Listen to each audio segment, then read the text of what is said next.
नमस्कार। दूरदर्शन के सभी दर्शकों का हार्दिक स्वागत है, अभिनंदन है। दुनिया में विभिन्न प्रकार की जीवन पद्धतियां हैं। अलग अलग जीवन पद्धतियों में अलग प्रकार की दिनचर्या रहती है, अलग प्रकार के आचार विचार रहते हैं, अलग प्रकार के व्यवहार रहते हैं। लेकिन उन सब की जब हम तुलना करते हैं तो ध्यान में आता है कि भारतीय जीवन पद्धति दुनिया में सर्वश्रेष्ठ है।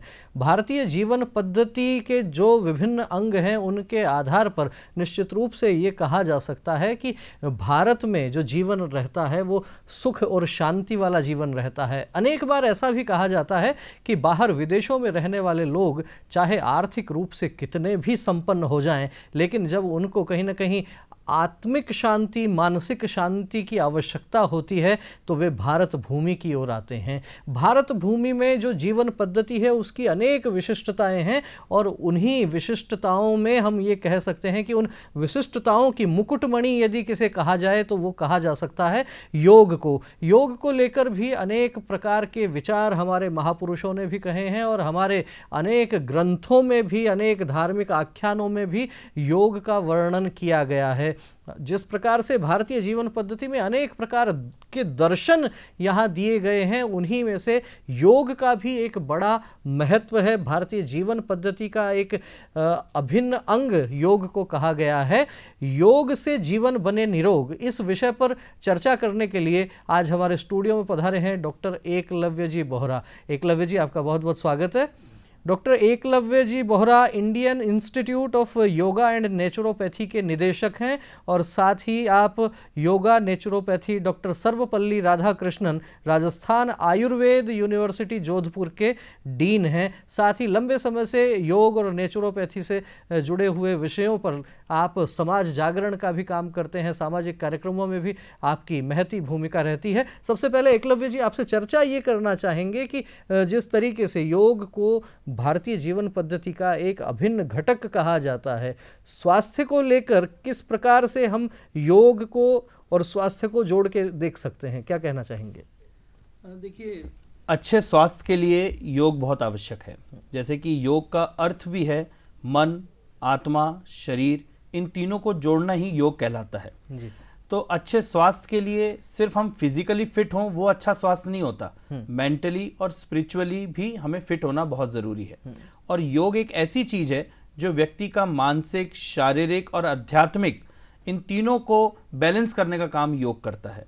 और अच्छे स्वास्थ्य के लिए अगर हम योग को अपनी जीवन शैली में अपनाएं, हर व्यक्ति अगर नियमित रूप से योग करे तो वो स्वस्थ रहेगा जी। तो निश्चित रूप से कहा जा सकता है कि जो हम कई बार पढ़ते हैं एकात्म मानव दर्शन का, जब हम अध्ययन करते हैं तो उसमें अनेक बार ये बात आती है कि मनुष्य का शरीर केवल ये ही मनुष्य नहीं है, साथ ही शरीर के साथ साथ मन, बुद्धि और आत्मा की जो बात कही जाती है, शरीर, मन, बुद्धि और आत्मा ये अलग अलग घटक हो सकते हैं और इन पर जब आप अलग अलग विश्लेषण करते हैं तो निश्चित रूप से आप चेतना के एक अलग शिखर तक पहुंचते हैं और इन सब का अलग अलग प्रकार का आनंद भी है। आप अच्छा भोजन करते हैं तो हो सकता है आपकी स्वादेंद्रिय को आनंद आता होगा, लेकिन यदि आप कभी किसी गरीब की मदद करते हैं तो आपका मन कितना प्रसन्न होता है, आपकी आत्मा को आनंद आता है। यदि आप लेखक हैं, कवि हैं, आपके द्वारा कोई अच्छी रचना का सृजन होता है और वो जब श्रोताओं के मध्य अच्छी रचना जाती है तो आपकी बुद्धि को आनंद आता है। निश्चित रूप से शरीर, मन, बुद्धि और आत्मा, इनको पृथक पृथक रूप से देखकर इनके अलग अलग इनके स्वास्थ्य की जब चिंता की जाती है तो उसमें योग का बड़ा महत्व है। एकलव्य जी, जब योग की बात करते हैं तो आज के इस दौर में सामान्यतः योग का नाम आते ही लोग सोचते हैं कि मेडिटेशन होगा, प्राणायाम होगा, या इससे आगे बढ़कर कहें तो सूर्य नमस्कार या कुछ आसन होंगे। क्या कहना चाहेंगे, क्या योग केवल यहां तक सीमित है? नहीं नहीं, देखिए ये योग जो है, योग के अंदर टोटल 8 लिम्स हैं। अष्टांग योग जिसको कहते हैं, पतंजलि ने जो जिस अष्टांग योग की बात, महर्षि पतंजलि जो योग के जनक हैं, उन्होंने अष्टांग योग के बारे में बताया है। तो इसमें 8 स्टेजेस होती हैं जी। पहला स्टेज है यम, फिर नियम जी। तो यम नियम के बाद आसन आता है, फिर प्राणायाम, प्रत्याहार, धारण, ध्यान, समाधि। योग का जो लक्ष्य है, उद्देश्य है, व्यक्ति को समाधि तक ले जाने का है जी। मगर आज हम क्या करते हैं, दिक्कत सीधे बहुत से लोग मैं देखता हूं सुबह उठे और प्राणायाम चालू कर दिया। यम नियम के बारे में हम ध्यान ही नहीं रखते, जानकारी भी नहीं रहती। कोई आसन करने लग जाते हैं, बहुत से लोग आसन ऐसे करते हैं जैसे कि कोई जिम कर रहे हो, तो उस तरीके से भी नहीं होता।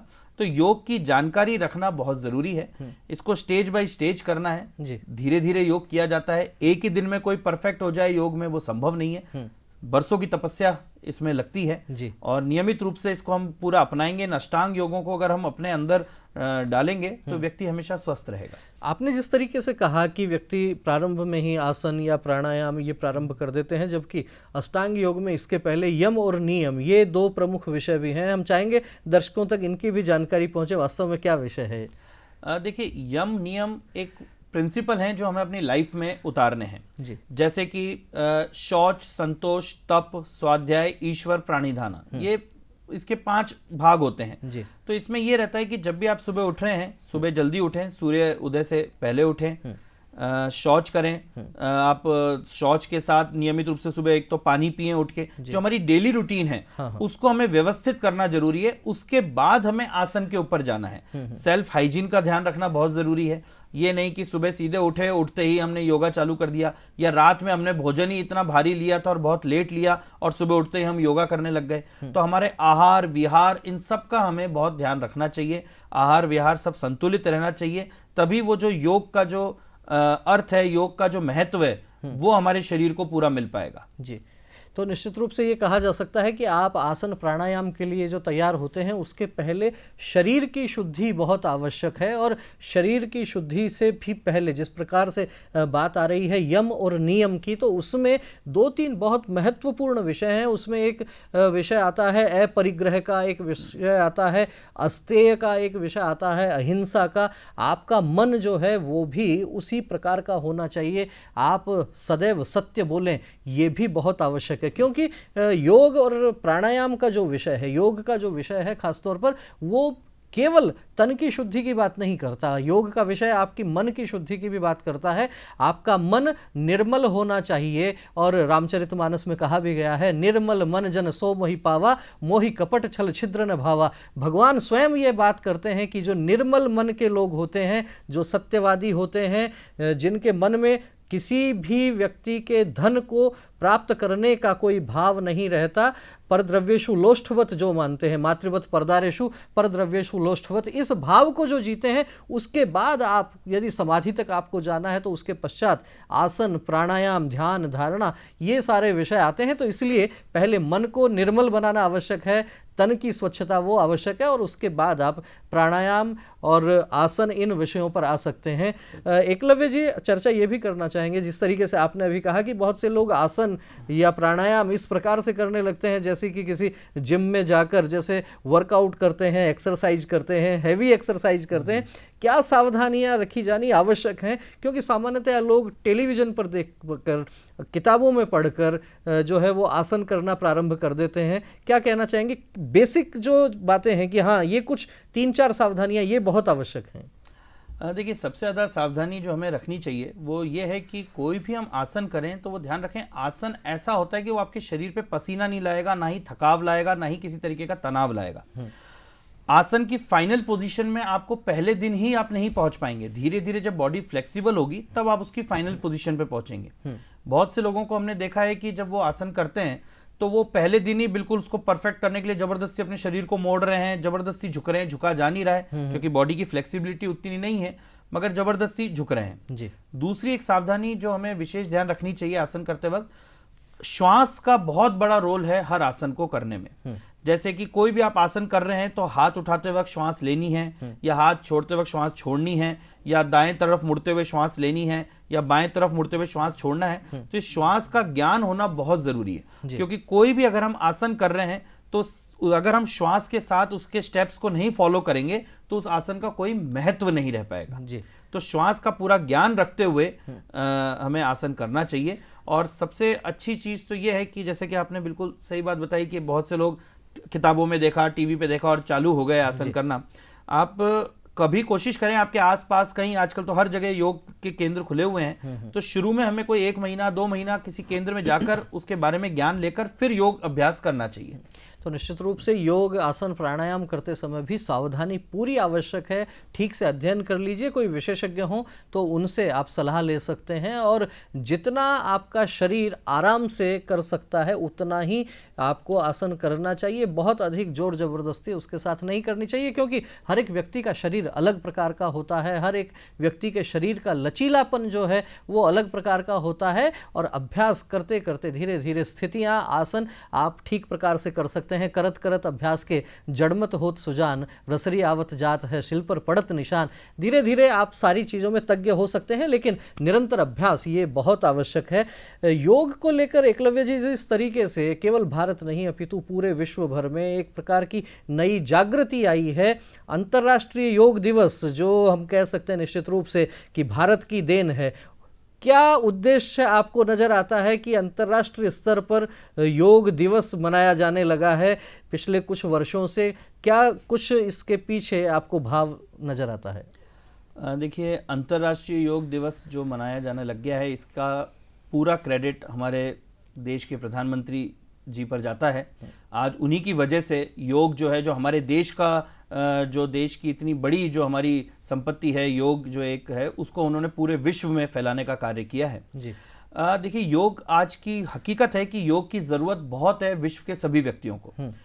पहले का टाइम एक ऐसा था कि जब इतना मेंटल प्रेशर वाले वर्क नहीं होते थे। आजकल ऐसे काम हो गए हैं, वर्क शेड्यूल लोगों के इस तरीके के हो गए हैं कि इतने हेक्टिक शेड्यूल होते हैं कि दिन भर काम में लग रहे हैं, मेंटली टेंशन रहती है। तो योग मन की शांति प्रदान करता है, ठीक है, मन को शांत करता है, भाव को शांत करता है। और एक कहावत भी है, prevention is better than cure जी। तो योग एक ऐसी चीज है कि अगर हम उसको अपनी जीवन शैली में अपनाएं, अपने जीवन का उसको हिस्सा बनाएं, तो व्यक्ति बीमार ही नहीं होगा। जब वो बीमार नहीं होगा तो उसको कई चीजें, वो हमेशा उसकी दीर्घायु रहेगी, स्वस्थ रहेगा। तो योग एक ऐसी चीज है, ये हमारे देश के लिए भी और विदेशों में भी, हर देश के लिए सबको इसकी इंपॉर्टेंस पता चल रही है कि भाई अगर योग अपनाएंगे तो व्यक्ति बीमार नहीं होगा, और बीमार नहीं होगा तो जो उनके खर्चे मेडिकेयर में और हर चीज में, अन्य चीजों में होते हैं, उसमें भी बचाव होगा। क्या कहना चाहेंगे, ये जो आपने बात कही, बहुत महत्वपूर्ण बात कही है कि व्यक्ति यदि बीमार ही नहीं होगा तो उसके उपचार पर होने वाला खर्च जो बचने वाला है वो भी देश के विकास के लिए काम आ सकता है।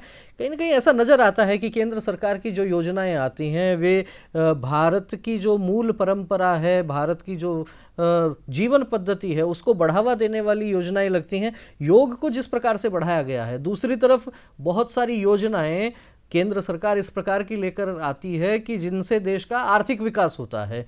लेकिन हमारे यहाँ कहा जाता है पहला सुख निरोगी काया और दूजा सुख घर में माया। तो माया की बात तो बाद में होगी, पहले काया जो है वो स्वस्थ रहे। क्या ये सारे विषय केंद्र सरकार के ध्यान में है? जिस तरीके से स्वास्थ्य को लेकर, योग को लेकर जिस तरीके से योजनाएं बन रही हैं, जिस तरीके से इस विषय को आगे बढ़ाया जा रहा है, क्या लगता है केंद्र सरकार ने ये सब सोच समझ के फिर उसके बाद इंप्लीमेंट किया होगा? देखिए, केंद्र सरकार की ये बहुत दूरगामी सोच है, और हर वक्त ऐसा नहीं होता कि हमने कोई निर्णय लिया उसका आज ही उसका फैसला हो जाए या आज ही उसका रिजल्ट मिल जाए। ये भविष्य की सोच रखी है, क्योंकि जिस तरीके से, जैसा कि आपने कहा, पहला सुख निरोगी काया, तो जब व्यक्ति स्वस्थ रहेगा तभी उसके लिए सब चीजें होंगी जी। इतना पैसा लोगों की बीमारियों में खर्च होता है, इलाज में खर्च होता है, जबकि दूसरी लाइन है दूजा सुख घर में हो माया। योग एक ऐसी चीज है जिसको करने के लिए आपको कोई खर्चा नहीं करना है। जब आप स्वस्थ रहेंगे तो आपकी माया भी, जो दूसरा वाला जो लाइन है हमारी, वो भी बचेगी।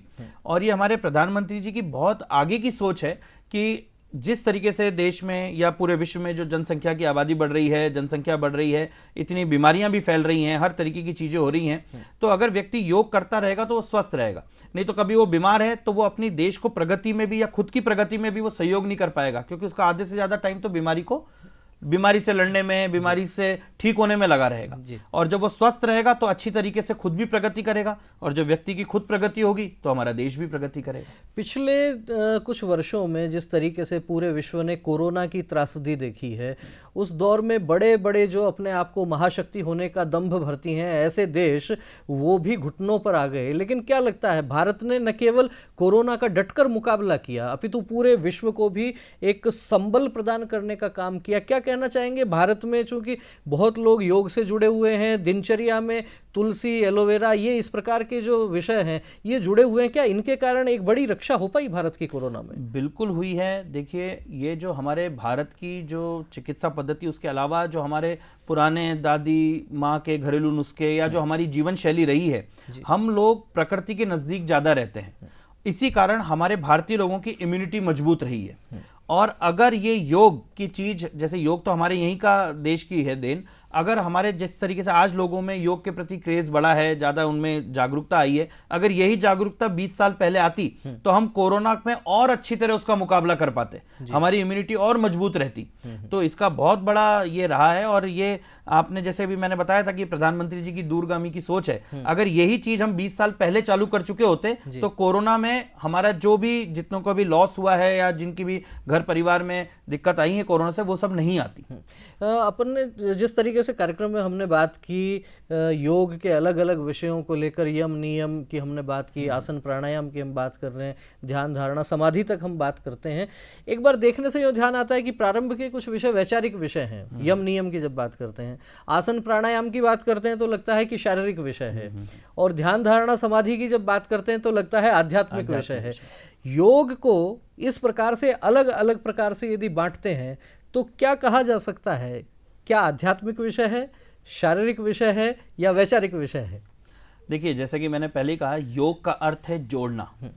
ये शारीरिक, मानसिक और आध्यात्मिक, इन तीनों के लेवल को, तीनों का कॉम्बिनेशन बनाने का काम योग करता है। योग सिर्फ फिजिकली काम कर रहा है ऐसा नहीं है, ये स्पिरिचुअली और मेंटली भी काम करता है। और यही एक कारण है। देखिए, जरूरी नहीं है कि व्यक्ति बीमार है या नहीं। आप किसी का बीपी चेक कर रहे हैं, बीपी नॉर्मल आ रहा है, मगर वो बहुत टेंशन में है, तो वो बीमार है। शारीरिक रूप से दिख रहा है आपको स्वस्थ दिख रहा है, मगर मानसिक रूप से वो परेशान चल रहा है तो वो बीमार है। योग तीनों लेवल पे काम करता है, तभी वो व्यक्ति को स्वस्थ रख पाता है। आज एक छोटा सा उदाहरण मैं देना चाहूंगा। अगर कोई विपदा का समय आता है या कुछ आता है, अगर व्यक्ति शांत मन से उसके बारे में कुछ सोचता है तो उसका हल वो अच्छी तरह निकाल लेता है। तो योग मन को शांत करने का तरीका बताता है।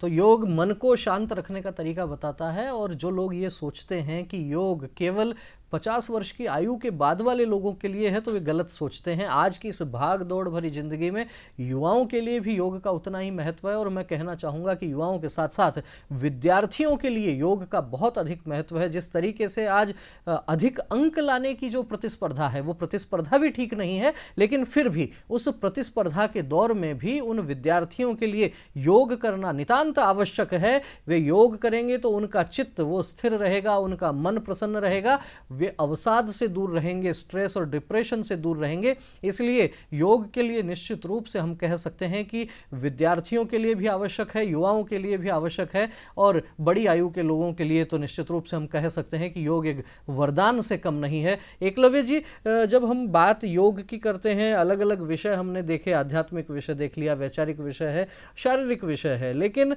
जब भी हम जीवन पद्धति की बात करते हैं, हम स्वस्थ रहने की बात करते हैं, तो आहार भी एक बड़ा विषय कहा जाता है हमारे यहाँ। और आहार का और योग का, इनका क्या कोई किसी प्रकार से समन्वय, सामंजस्य कुछ आपको नजर आता है? बिल्कुल बिल्कुल आता है। देखिए, योग के अंदर यौगिक आहार के बारे में भी विस्तार पूर्वक बताया हुआ है। योग और प्राकृतिक चिकित्सा, नेचुरोपैथी, ये एक साइकिल के दो पहिए की तरह हैं। तो प्राकृतिक चिकित्सा और योग एक साथ चलती हैं, दोनों एक ही दूसरे के पूरक हैं।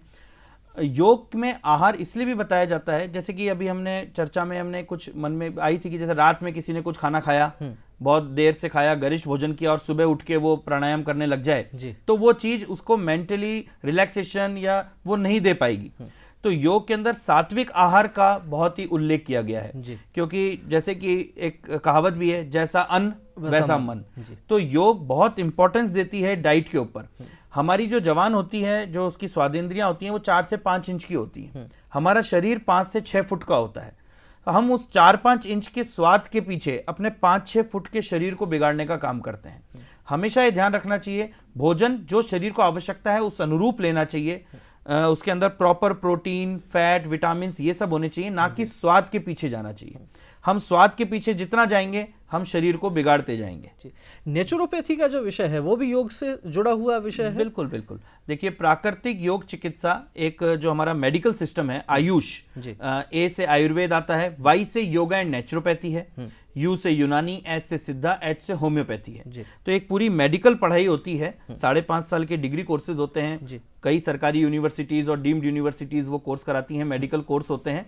तो वो योगा और नेचुरोपैथी का एक BNYS के नाम से bachelor of naturopathy and yogic science के कोर्स है, जिसके अंदर आज हमारे देश में कई हॉस्पिटल्स बन रहे हैं, कई सरकारी नेचुरोपैथी योगा हॉस्पिटल्स हैं। तो उसके अंदर वो डॉक्टर पेशेंटों का इलाज किया जाता है उस पद्धति से, नेचुरोपैथी। जिस तरीके से आपने अभी बताया कि अलग अलग प्रकार के इस तरीके के कोर्सेज जो हो रहे हैं, मैं जानना आपसे यही चाह रहा था कि जो नई युवा पीढ़ी है, क्या है समय के साथ साथ रोजगार के भी अलग अलग प्रकार के अवसर होते हैं।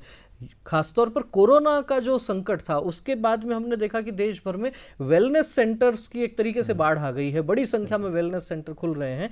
इस दौर में जबकि अंतर्राष्ट्रीय स्तर पर योग दिवस मनाया जाने लगा है वर्ष 2015 से, लोगों में स्वास्थ्य के प्रति जागरूकता भी आ रही है। युवाओं के लिए इस क्षेत्र में रोजगार के अवसर किस प्रकार से बढ़ रहे हैं? रोजगार के अवसर बहुत बढ़ रहे हैं। देखिए, पहले तक तो सिर्फ प्राइवेट क्षेत्र में ही रोजगार हुआ करते थे, मगर अब सरकारी क्षेत्र में भी रोजगार के कई चीजें आ रही हैं। जैसे कि गवर्नमेंट खुद अपने वेलनेस सेंटर्स खोल रही है, यहाँ तक कि स्कूल्स के अंदर योगा टीचर्स को लगाया जा रहा है, उनकी नियुक्ति की जा रही है। तो योग में 2 तरीके की चीजें हैं। एक है योगा थेरेपी, जिसके लिए आप 5.5 साल का डिग्री कोर्स करके उसके डॉक्टर बनते हैं। डॉक्टर का काम है बीमार जो व्यक्ति है उसको योगा और नेचुरोपैथी से ठीक करना। कई ग्रेजुएशन लेवल के कोर्सेज आते हैं योगा टीचर के, पोस्ट ग्रेजुएट डिप्लोमाज हैं या ग्रेजुएशन इन योगा हैं। वो योग टीचर का कोर्स होता है जिसमें कि हम स्वस्थ व्यक्ति को भी योग सिखाया जाता है जिससे कि वो बीमार ना पड़े। आजकल कई प्रदेशों के माध्यमिक शिक्षा बोर्ड स्कूल्स में योगा टीचर कंपलसरी हो गए हैं। कुछ लोग जगह अब ये चल रही है प्रक्रिया कि आने वाले समय में कंपलसरी करेंगे। कुछ हॉस्पिटल्स चाहे प्राइवेट सेक्टर के हों या गवर्नमेंट सेक्टर के हों, उनमें योगा टीचर्स को लगाया जा रहा है, जिससे कि व्यक्ति जो भी वहां पेशेंट जिस बीमारी के लिए आता है उसको योग के द्वारा, नेचुरोपैथी के द्वारा उस बीमारी को ठीक किया जा सके।